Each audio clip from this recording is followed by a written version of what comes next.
नाज़रीन खे अहम ख़बर ॾियूं अपडेट कंदा हलूं। लाहौर में पसंद जो परणो कंदड़ कराची वासियुनि नारी दुआ ज़हरा वालदेन खां माफ़ी घुरी वरिती आहे। दुआ ज़हरा चयो आहे त हू तस्लीम करे थी त खाइंस ग़लती थी आहे। वालदेन खे दिलि वॾी करे खेनि माफ़ी क़बूल करणु घुरिजे।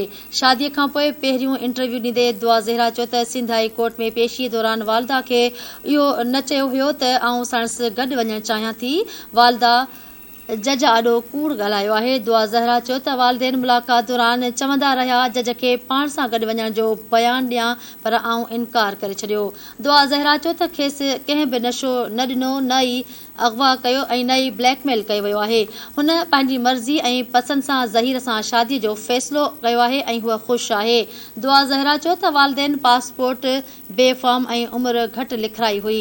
इंटरव्यू दौरान दुआ ज़हरा सां पसंदि जो परणो कंदड़ ज़हीर चयो त संदसि दुआ सां ॻाल्हि ॿोल पबजी गेम खेॾण दौरान थी। दुआ जे वालदेन दुआ जी पबजी गेम खेॾण ते पाबंदी लॻाई त हिननि मुतबादिल तौरु ॿियनि गेम्स ते ॻाल्हाइणु शुरू कयो।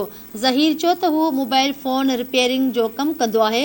पुराणा ऐं ख़राब ऐं आईफोन या एपल मोबाइल ख़रीद मरमत बाद विकिरो कंदो आहे, जंहिं बाद खेसि माहवार 60,000 खां 80,000 रुपया कमाए वठंदो आहे।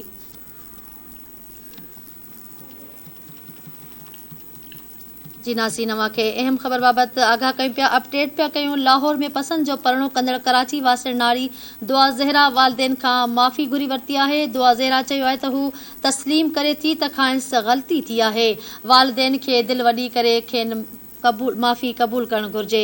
शादी खां पोइ पहिरियों इंटरव्यू ॾींदे दुआ ज़हरा चयो त सिंध हाई कोर्ट में पेशी दौरान वालिदा खे इहो न चयो हुयो त आउं संदसि गॾु वञणु चाहियां थी। वालदा जज आॾो कूड़ ॻाल्हायो। दुआ ज़हरा चयो त वालदेन मुलाक़ात दौरान चवंदा रहिया जज खे पाण सां गॾु वञण जो बयानु ॾियां पर आउं इनकार करे छॾियो।